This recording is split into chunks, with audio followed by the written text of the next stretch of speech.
Hi, I'm Susan Kessel, and I'm the station manager for FPAC Channel 9 in Fairfield. That's Fairfield Public Access Television. We're here at our location at the Broadway Building. This building is the former Louden Building, and we thought we'd take you for a tour of our station, tell you what we're about, and let you see how we operate.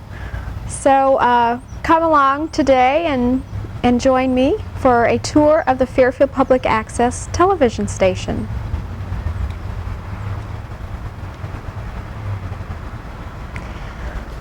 We come here, this is located at 607 West Broadway.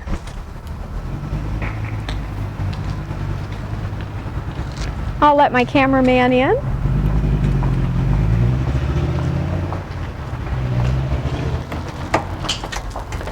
We come in here and we go up to the main floor.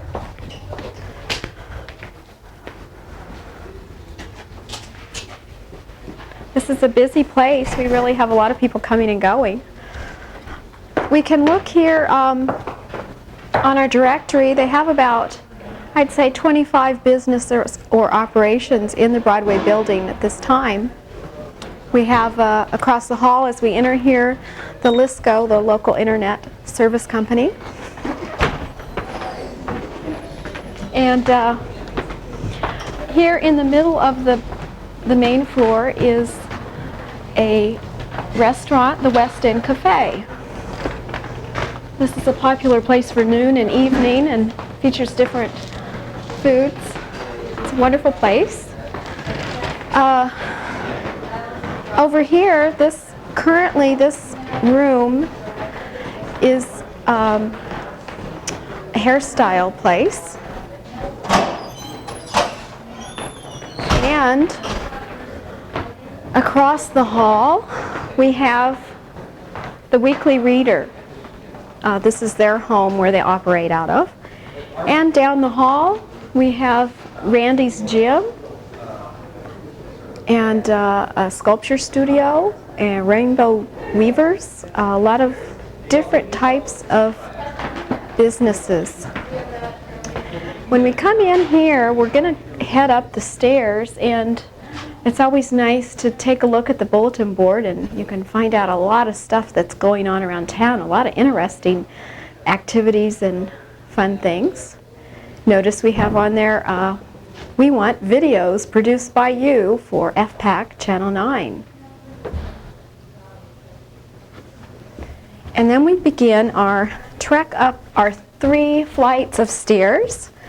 This was a challenge when I first started coming up here, but good aerobic exercise. Now I'm at the 2nd floor. And on the 2nd floor, Home Business Technologies was located on this floor. I'm not sure right now what occupies all the office buildings. And up another flight.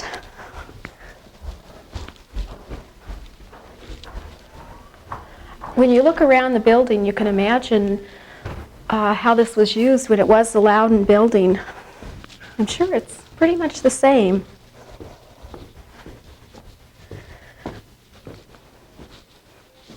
And on this floor, you can tell I'm a little out of breath. On this floor we have the Broadway Building Management and some other offices and a few apartments. Now, we are located on the 3rd floor of the Broadway Building. So when you come to the station, this is the way you come up. You come to the center of the building on the stairs. You come up to the 3rd floor and down the hall. And you will find our Fairfield Public Access cable television station. Now, we don't have regular hours. I'm here off and on almost every day, but regular hours we don't have. So I have some information on the door. We have schedules for 2 weeks. We have a request show form, which if you're going to do a show, you need to get one of these and fill it out. And when you're getting one of these, You can also pick up a guidelines booklet. This is for the use of the producer to produce a show. And we have a place for incoming videos, which we put down here. You can leave your tapes on this side. And on the other side of the door, we place our videos, which have been shown and can be picked up. So even though we're not here, you can come and access everything. One other thing I think I'll tell you about is the helpful hints for videos. And these are important for a beginner. Use additional microphones when possible, like I have right here. This is a wireless. Watch for light sources. Try not to videotape directly into a window or something that's going to wash out whatever you're recording. Another thing is to record 10 seconds of black at the beginning of your video if you possibly can. This is called the delay time. Then always label your tape and put the exact running time on the tape, because we have to program it in, and you'll see what we're doing inside when we go in here. And then always use a clean tape. This means a new tape without any previously tape material on it, because sometimes we'll catch some of that. If you're recording movies on TV, we'll catch some of that showing up on what we're showing, and we're not allowed to do that. So use a clean tape or a blacked out tape. Label with your name, phone, date to air, and title. And preferably a tape should be brought with a signed form at least 2 days prior to the broadcast. That's really giving you a lot of time. Most places say 2 weeks, and we'll schedule it as soon as we can. So let's go inside.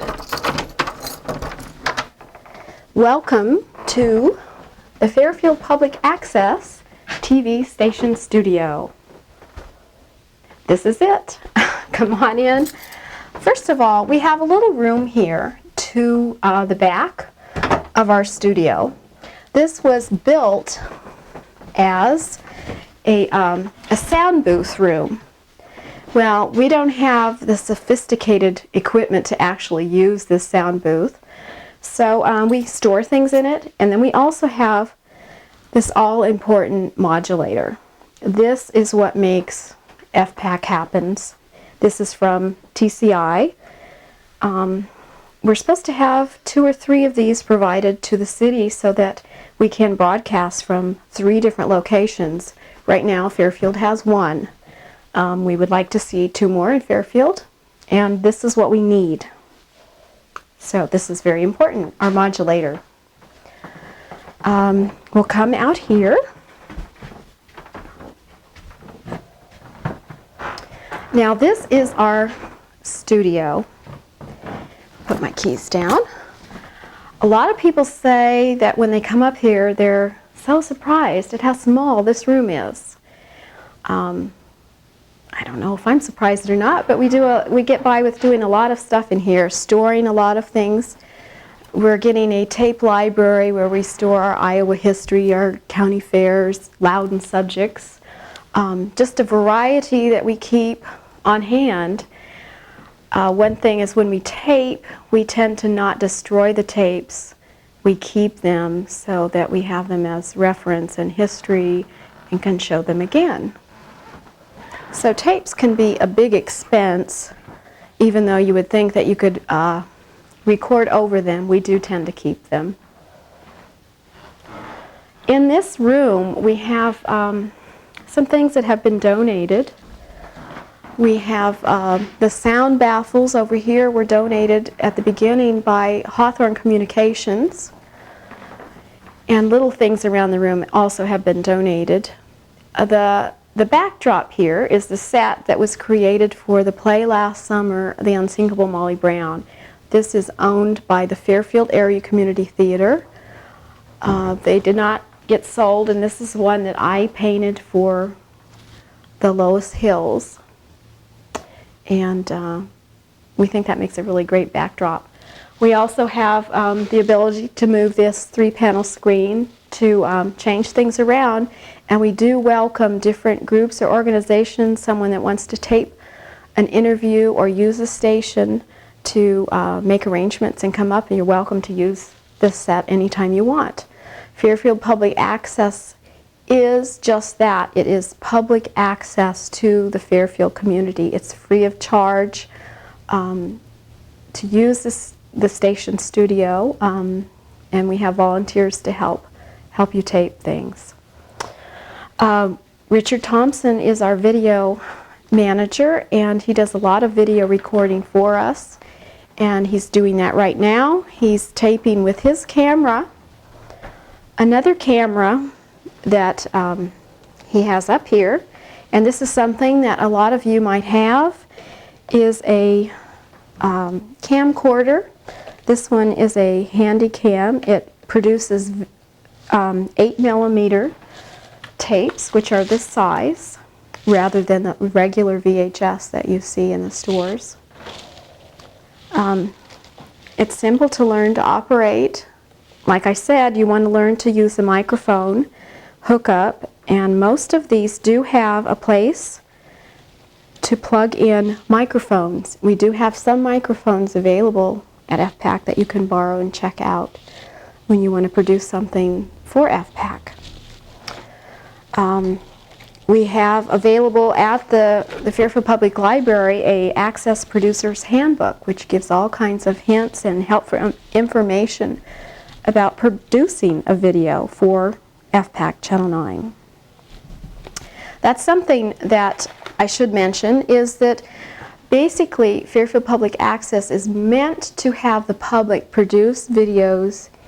Actually, they're supposed to bring them up here and put them in the VCRs, but we've developed a station where we'll do that for you. We still would like to encourage you to videotape your events and things, and if you have a problem, then we have Richard Thompson and myself who on occasion can come out and do something for you. Let's take a look at how the station operates. We have 4 regular VCRs and 3 8mm. 2 of these plus 1 of these was made possible by a grant from the Greater Jefferson County Foundation, which has really helped immensely in our station's operation. Before, if we had several shows during the night, I would have to run back up here at nighttime and pop another tape in, and that was not a lot of fun. So now I can program a day, maybe even 2 days, where I don't have to come up and pop a tape in.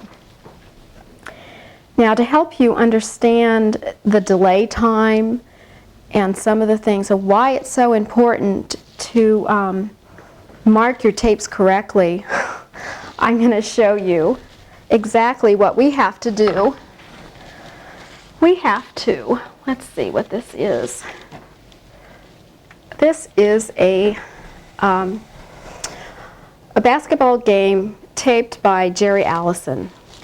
We would have to turn on a TV monitor, pop this in a VCR, and then we would actually play it for just, oh, it starts. Whoops, we have Sinbad on there.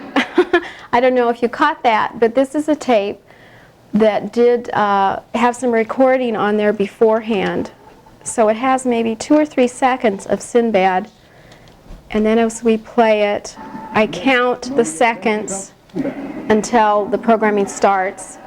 They're 4 seconds. So that means I have 4 seconds of delay time. Then I would actually time out exactly how long this tape runs, the basketball game. The time before the game is where the delay time would come in, where if you blacked out, recorded 10 seconds of black, I would put down 10 seconds for the delay time, and that helps a lot in timing this out. So we'll come over here. This is our switcher. Let's see, where should I start? First, I'll start with our schedule. We have our scheduling which I program for every night, Monday through Sunday, and then it repeats in the morning. To do this, I have to take each individual show, and I transfer that to this form that I've made here. And I write down the title, event, time, day, DEC, function, switch, or delay. And after I've written this down for all the shows this is for 2 days, then I would come over here, and this is my Leightronix Mini T Pro switcher. The first thing I'm going to do is clear yesterday's events.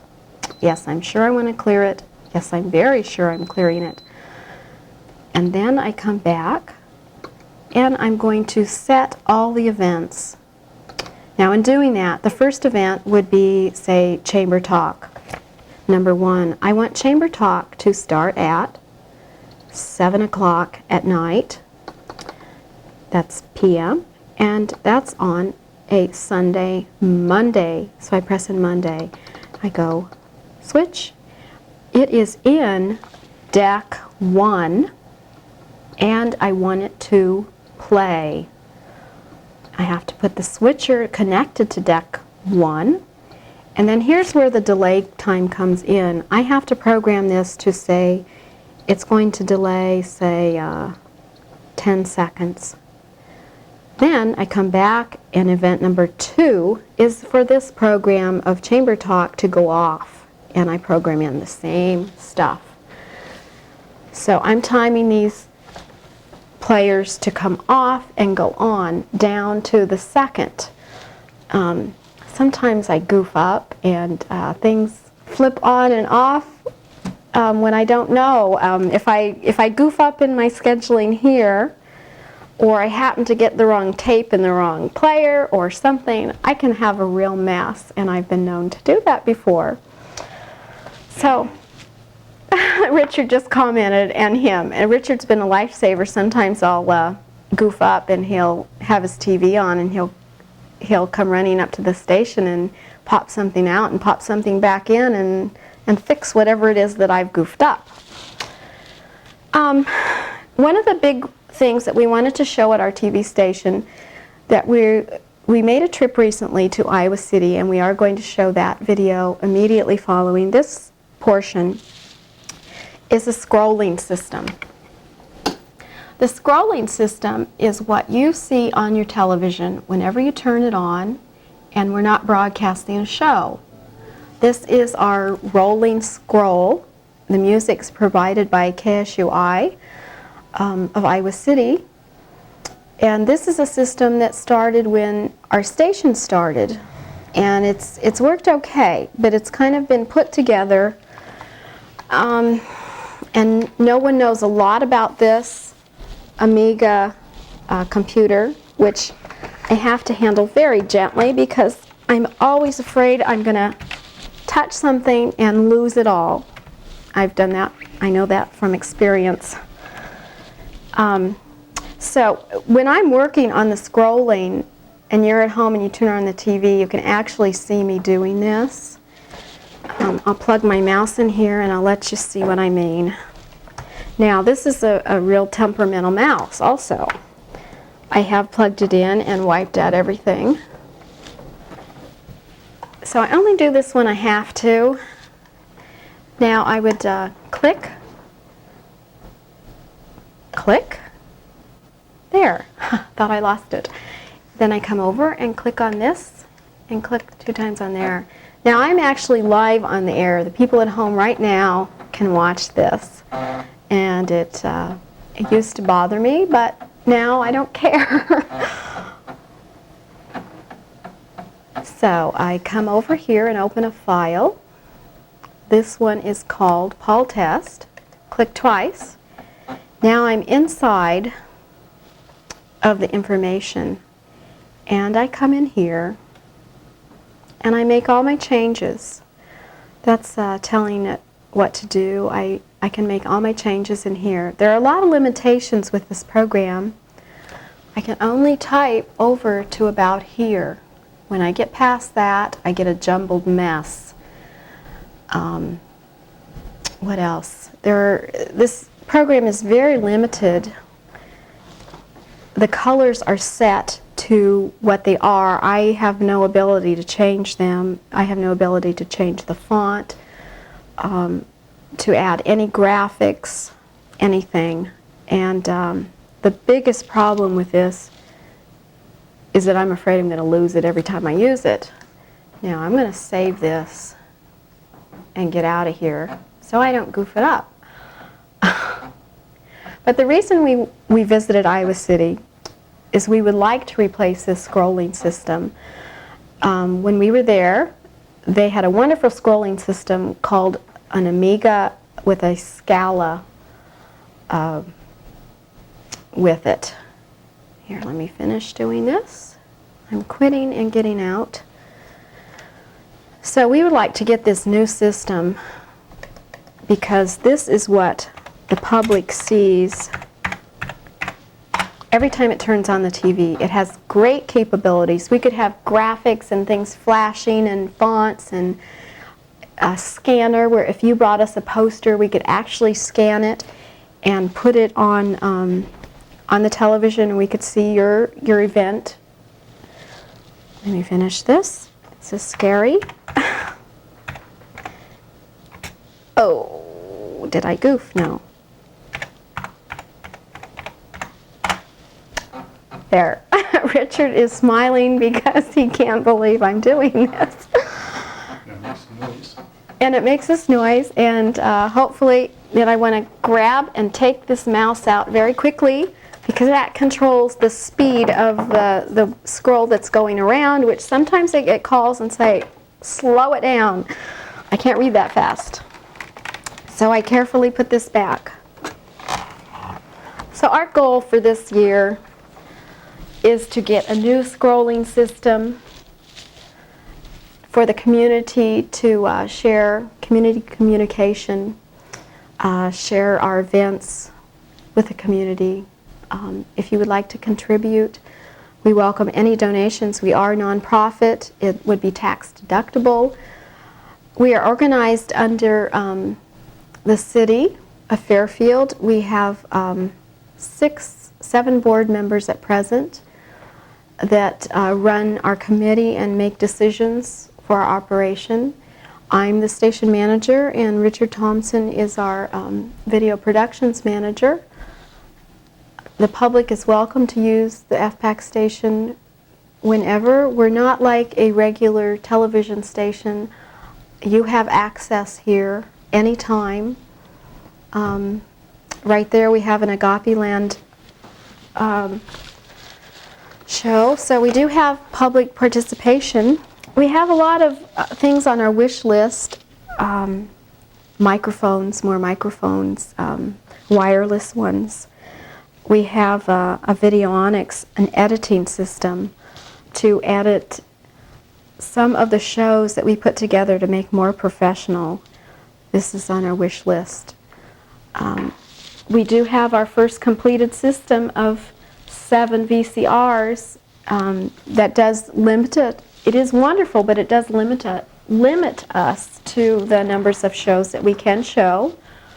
Eventually, we hope that we grow in that way. Now, we realize we're never probably going to be like Iowa City, and that's not the point of us showing you this video that we're coming up on. We're focusing now on a radio that this is channeled into KSUI, and this puts the sound with the TV station. So this is your Fairfield Public Access TV station. We hope to grow. We would like to do educational workshops. We'd like to help you learn to shoot more videos for us. We welcome more participation on video recording. We really would like to see that grow. There are a lot of different directions that the public access station can go in, and we want them all to be positive for our community. It can be a real asset for our community, and we hope that that's the direction that we're going in. If you have any comments, questions, be sure and give us a call. Our station number is 469-3225. We welcome suggestions. I get them sometimes, and that's great. The tape. Richard's saying, tell about the tape that's coming up. Okay. The Iowa City tape that we're going to show next. Richard and I visited the Iowa City Public Access Television, which is located in their library downtown. We went just in real quickly. This isn't a professional, real quality type show. We actually taped it to show our committee members how their station operated and their scrolling system that we were looking at. So that was our main goal, and we just want to share this with you so you can get a glimpse of what their station is like compared to our station, and we have a lot of room to grow. So thank you, and stay tuned for the next portion of our show.